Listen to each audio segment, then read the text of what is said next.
A very warm welcome back to the Football Martin channel. We're building up towards the weekend's big game at St Mary's. It already feels like a bit of a six-pointer after just 4 games. It's game week 5, and we're going to get the opposition's view this evening. And I'm going to be joined by Matt from Talking Town. I often go onto their show and talk about Southampton. And Matt's going to come onto my show and talk about Ipswich Town, who we face at the weekend in a massive game at St Mary's. Southampton yet to win a game, yet to get a point on the board as well.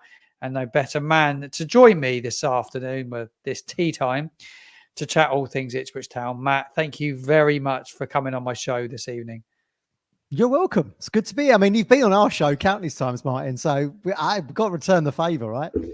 I really appreciate it. I enjoyed coming on last night. Guys, if you're not following Matt and you want the inside scoop on all things Ipswich, make sure you pop over and give Talking Town a follow. Matt, where can everyone find you guys? Yeah, YouTube, Spotify, audio platforms. Yeah, just put in Talking Town ITFC and you'll find us. Yeah, it was an amazing season last season. Getting promotion back to Premier League, back-to-back promotions. Have you recovered from all those celebrations? Now we're back down to life in the Premier League. I mean, Ipswich have been in the doldrums for what, 20 plus years? So we drank the town dry after we I think all the pubs shut. Like, because it was like lunchtime kickoff. I think all the pubs were shut by 7. There was no alcohol left in Ipswich. It was like a war zone. It was just like blue and white everywhere. God knows how long it took the council to tidy it all up, but it was 20 years of frustrations. I just sort of came out, and I'm delighted that you guys got to join us. It's brilliant. Yeah, we got to do it in the end. We had to do it the hard way, and it was the most nerve-wracking day of my life, I think, going to Wembley to watch Southampton play in that playoff final. It was a real tough watch, and you were just like, we took the lead and we were just hanging on for dear life and just hoping that Leeds didn't score. And then they hit, I can't remember, one of their players hit the bar late in the game. And you kind of felt it was going to be our day then, and we were going to join you in the Premier League. And we find ourselves back there with you. Give us all an insight. Obviously, we've seen all your results so far. You've got 2 more points on the board than we have right now. But how's it been for Ipswich on the return to the Premier League after all these years? Well, it was a baptism of fire when you see the start of the season. We had Liverpool at home and Man City away. Is this randomised by the computer? I don't know. But, having been, look, Southampton have been down to League One, albeit a few years back now. But, when you are down in League One, call it down amongst the dead men a little bit. Clubs that are never going to kind of ever see the Championship, more likely to see League Two or non-league football, as Forest Green have gone the opposite way. And we beat them 4-0 in that season that we went up just behind Plymouth. But, it was brilliant to be back and playing, the cream of European football, basically. And we gave a good account of ourselves against Liverpool. The atmosphere in the stadium, don't know if you saw it, Martin, on Matches Today, all live on TNT. Yeah. It was phenomenal. It was just brilliant, the buzz of it. They even had to have, like when you go to a theme park and they got like railings up for you to queue on a ride. They even had that outside the shop. This is unbelievable. Oh, wow. Who could have foreseen this 18 months back? So we put in a really good first half performance against them, and some Liverpool fans were saying at half time, I would take a draw now, get out of Dodge with a point. But their talent came through in the end, and they scored 2 quick fire goals. I think it was 60th, 65th minute, beat us 2-0. We then go to Man City and take the lead after about 7 minutes.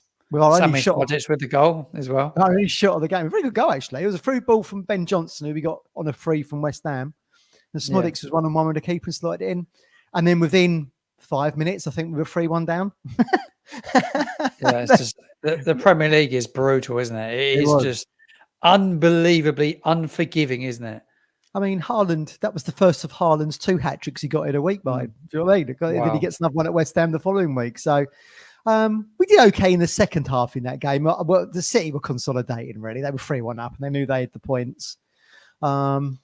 So they were the 2 real difficult games out of the way. And then we took on Fulham, played very well against them, kind of that mid-table side that I suppose ourselves and Southampton are looking at and thinking, can we kind of replicate what they've been doing over the last few years? And we played well in that game. Whether or not we did, look, the jury's out a little bit. Whether or not a lot of people felt we should have won that game. We had some chances, but I think if we'd won that game, it would have been harsh on Fulham. whilst we kind of dominated them in the second half, they never really like conceding, if you know what I mean. And the keeper was comfortable with the shots that we had. And then somehow we got a point at Brighton last week. I mean, like that's a great result to go down there, to go down to the Amex and walk out of there with a point. You must have been thrilled to bits. Yeah, we was from half time. I think the stats was something like 270 passes Brighton had at half time to our 82.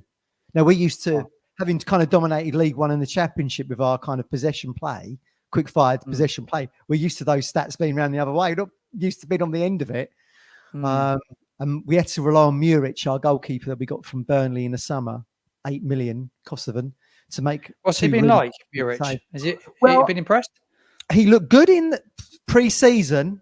I mean, in the pre-season games that we had at Pullman Road, he kind of, when we was in the attacking third, he kind of was sat on the halfway line, playing like a kind of sweeper keeper role, which we used to have with Richard Wright under George Burley. Kind of remember not maybe really well, Richard Wright. Remember him very well indeed. Yeah, exactly.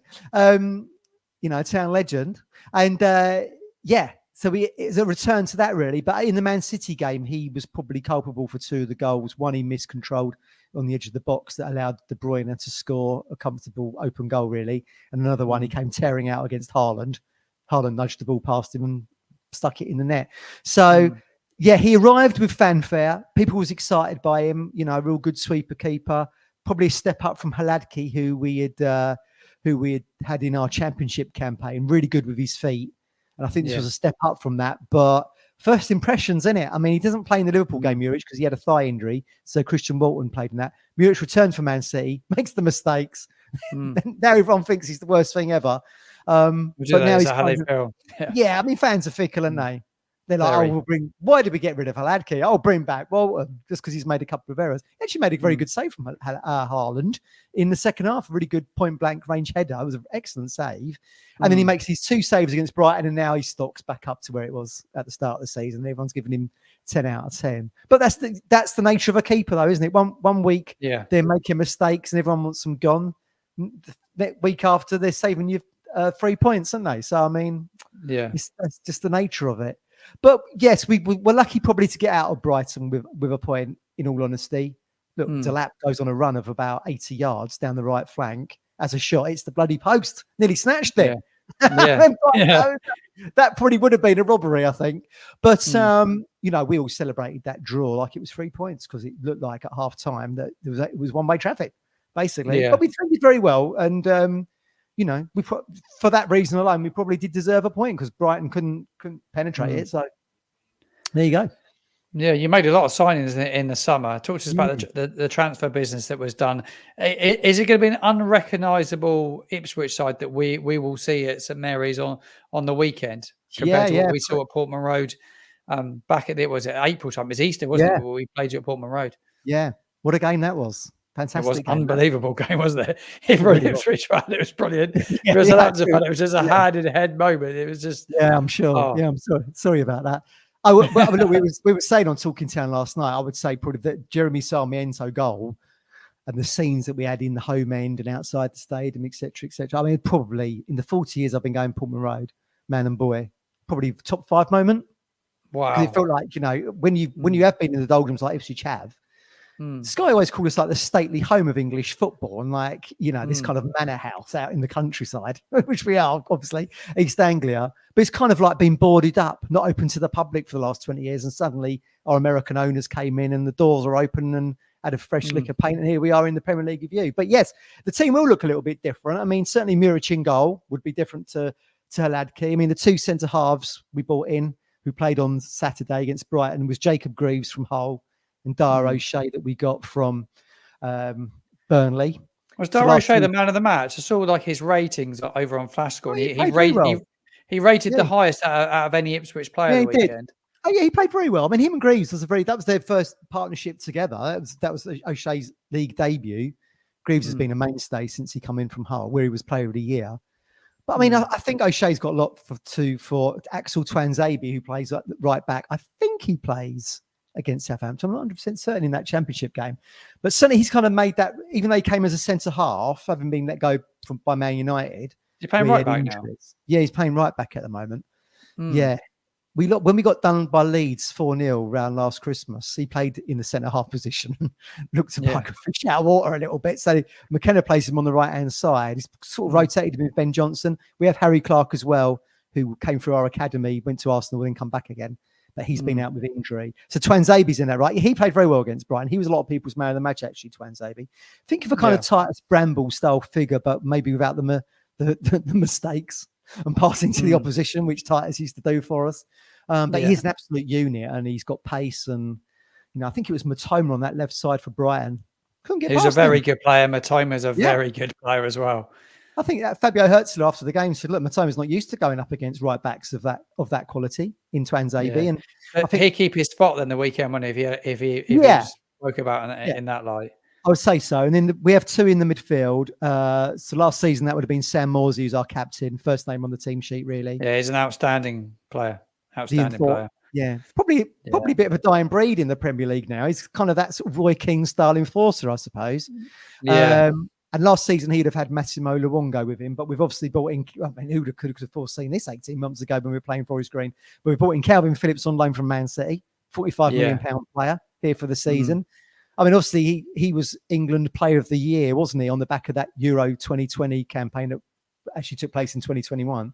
But if we can get that Leeds era player back, because obviously goes Man City, doesn't really work out, goes West Ham, gets even worse for him. So his confidence hasn't been great. But I mean, if we can get him back under McKenna, if there's a manager to do it, it'll be McKenna, I think. We can get him back to that kind of form that we saw. Yeah, I think he's under the right manager. When I saw him make that move, I was like, he's gone with the manager would have paid a massive part in why he's gone to Ipswich as well. It's an opportunity for him to probably get somebody to get an arm around him and really get hold of him, because he's a good player, isn't he, Matt, on his day? Very good. Yeah, very good. It takes a little while to get into the game, I would say. I think a lot of players do with Morsey. I think he's such a influential figure at Town, Morsey, that you kind of, I think that other body in midfield with him, it's almost like a secondary role, if you see what I mean. You'll be, look, we call him the king of Portman Road, and you are in his shadow a little bit. Yeah. But I mean, I guess moving forward over the course of a season, Calvin Phillips, given the pedigree that he's got and his international experience and playing in big tournaments, is someone who can probably be an equal to Morsey, I think. So that's the midfield. So yes, I think Phillips would take a little while to go into the game at St Mary's, but we'll see. That's kind of been his trajectory so far. Then we play a 3 behind the number 9. So that number 9, in all intents and purposes, is going to be Liam Delap. I mean, he was on the show last night, Martin. I was kind of debating whether or not that striking option is a little toothless for us. That's my worry. We were trying to get that. I think you got linked to him as well, didn't you? I need this. Yeah, we did. No one could get him, did they? We bid like 2 or 3 times, 20, 22, 25 mil. God knows what it would take to price him out of Greece. But that was really, we started bidding from him kind of late May, June. And no one got him. So our striker options in the 9 are Delap and George Hurst. And Hurst has been, he only came back against Brighton as a cameo sub appearance last week after injury. So, we're trying to keep them 2. So I feel like we're a little thin in that 9. And sitting behind them is a 3 of probably, last week it was Smodix, Hutchinson, Wes Burns. So Amari and Wes you would have seen last season. And in, Smodix he played on the left against Brighton of that 3. I think he may come into play at the 10. Jack Clark, who we bought in for 15 million from Sunderland, who you guys would know all about from the Championship. Very good, kind of Jack Grealish style winger. Plays on the left, but he's all right foot. I think he could come in. He's been making cameos from the bench. He's on the periphery of starting now. I think this could be a game, given that we were both in the Championship last season. It makes sense to have kind of Championship players that have made impact previously in Smodix and Clark playing. So I think that could be. And I think maybe Amari will drop to the bench. And we've got Ogbeni as well that we got from Luton. He could vie for that right hand side with Wes Burns potentially. Very quick player, Ogbeni. Lightning fast. Everyone down here really wanted Jack Clark. I think he was like hot on the lips of many Southampton fans during the summer. What's he been like? It's obviously we're still early in. We're only at game week 5, but is he played a lot of football for you yet? He kind of arrives. He came on as a sub last week. He started against Wimbledon in the League Cup. As soon as he'd signed, really, he started in that. But yes, Fulham and Brighton, he's just come from the bench really with these little cameo appearances. Had a couple of shots in both. I feel like it just feels like he's going to start. I mean, ordinarily Nathan Broadhead, who scored against you at Pullman Road to make it 2-2, I think it was. He would ordinarily be on that left-hand side, I think, but he's out injured at the moment. It's anything with Broadhead. That's why Sunderland didn't sign him, I think, when he was on loan there from Everton. He seems to pick up injuries really quickly, as does George Hurst, to be fair. So Broadhead hasn't featured yet, so the door is open for Clark to make that spot his own, I think, if he starts against you. Yeah, it'd be interesting to see how you line up. Where do you think Ipswich will really look to hurt Southampton? Because last year I remember that you got a lot of men forward. Southampton had a lot of the ball in both games, but the one thing that Ipswich did do is when they got the ball, they broke with numbers and they got men forward. Do you think it'd be very similar down at St Mary's on Saturday? Yeah, I think so. I can't see it being too different to how we played each other at both home and away last season in the Championship, to be honest. I mean, the beauty of when we brought George Hurst in, the reason McKenna brought him in that to play in that 9 originally in League One was to press right from the very top. I mean, when we had Shefki Kuchi under Joe Rule said the great thing about Kuchi is that he'll run all day, and George Hurst does. I mean, Roll used to say Kuchi would chase after a crisp packet on the pitch if it was a windy day, and I think George Hurst is kind of cut from that cloth. And even though he's new to the club, Delap is kind of like that as well. I mean, he's so physical. I mean, you said on the show last night, he's built like a bulldozer. He really is. I mean, you had Man City players just clanging into him and going off injured. I seem to recall. I can't remember who went off. Kovacic, is it? I think it. Midfielder. He's a bit of a unit as well, to be fair. He runs into Delap, has to go off. So I mean, just shows you the bulk of it. So so I think pressing, probably a high press to us, and to try and we did that very well against Brighton last week, in that they kept trying to play out from Verbruggen in goal to that Van Hecker and trying to cross the back line. And then because we pressed so well as that 4, the 3 and Delap, it kept going back to the keeper. It was only until they really got through the lines 2 or 3 attempts later and then started the quick pace into our final third. That's where we was really under the cosh. But as you were saying to me last night, I mean, you think you kind of, your possession play is quite slow, isn't it? Which I think is probably going to suit us. Really slow. It worries me massively against Ipswich, because if you say they're going to go in and play a press, Forest did that and they totally stifled us, and we just couldn't get the ball out. And when we did break the lines, we had nowhere to go. I worry where our goals are going to come from. I've said that quite a bit in the last week or so. More I've watched us, more I fear where the creativity is and who's really going to hurt size. Maxwell Cornet is on the screen behind. He's come in. He's got power and pace, but he's not up to speed yet. And we need to get him up to speed really quickly, because he'd be important. But it does worry me sort of how we're going to really hurt Ipswich at the weekend.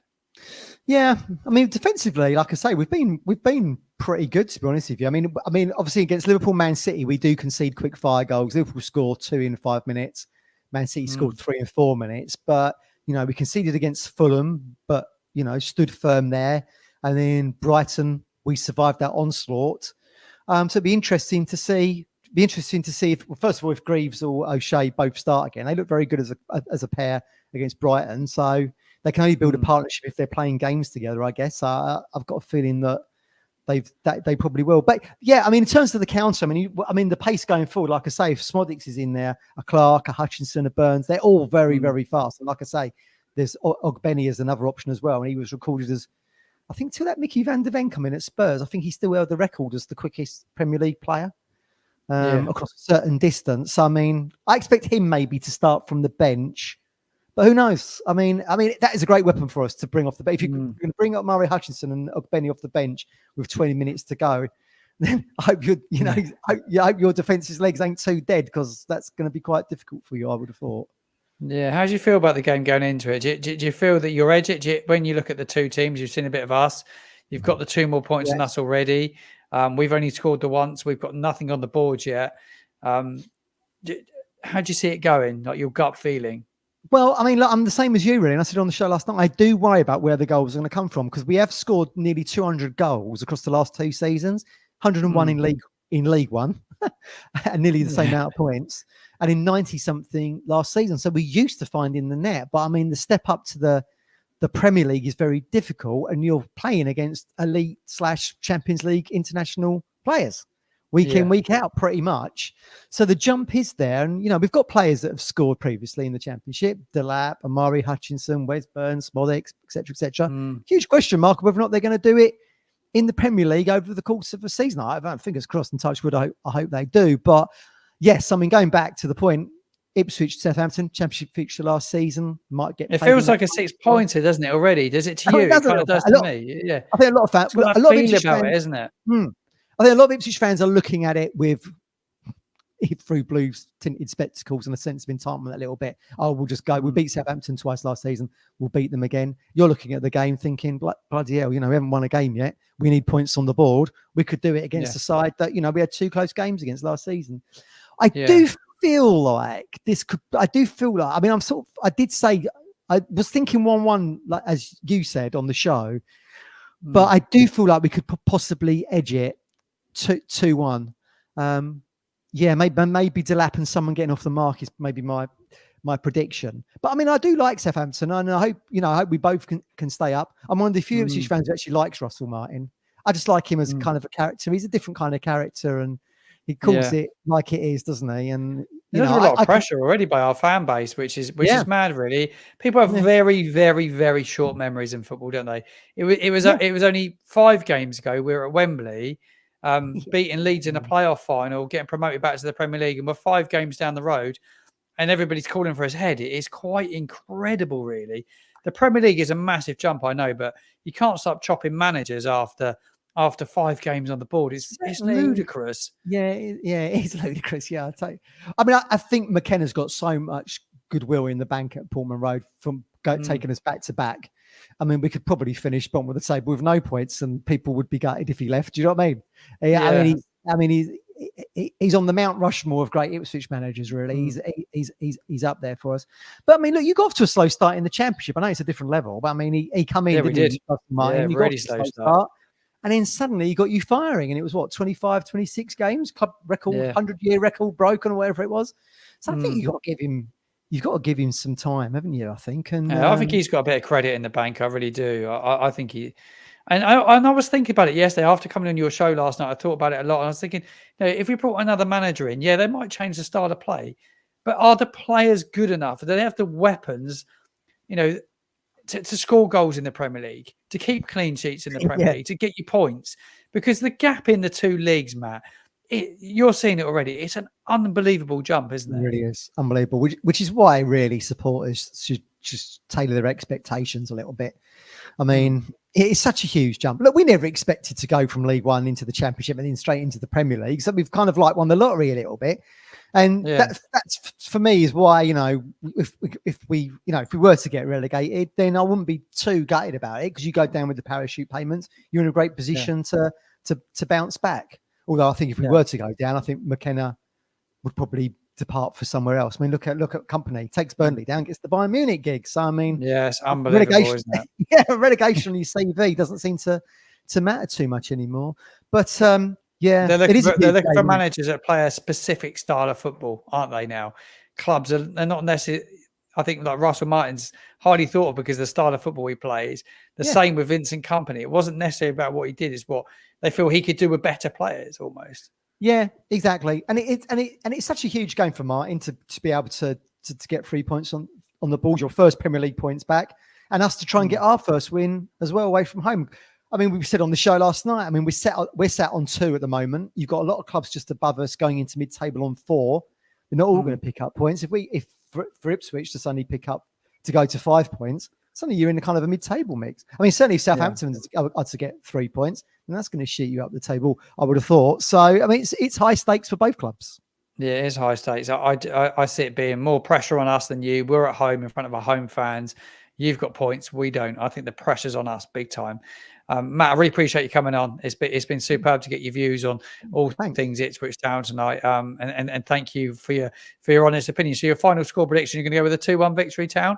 I'm going to go 2-1. I think Delap will score. He could get maybe a brace, maybe someone off the bench, maybe Jack Clark will break his duck for Town. But I think it's going to be a very close game. I mean, we've had 2 close games against you in the last year and a half, haven't we? So I mean, I think it'll be the same again. We'll I don't think a draw is any good for us, but I said on your show last night, I'm going to go with a 1-1 draw. I'm going to stick with it. I think it will end up being a draw and it won't be any good for us whatsoever. Be a far better result for you. Matt, thank you very much for joining me. It's been an absolute pleasure. We'll catch up again soon. Yeah, see you soon.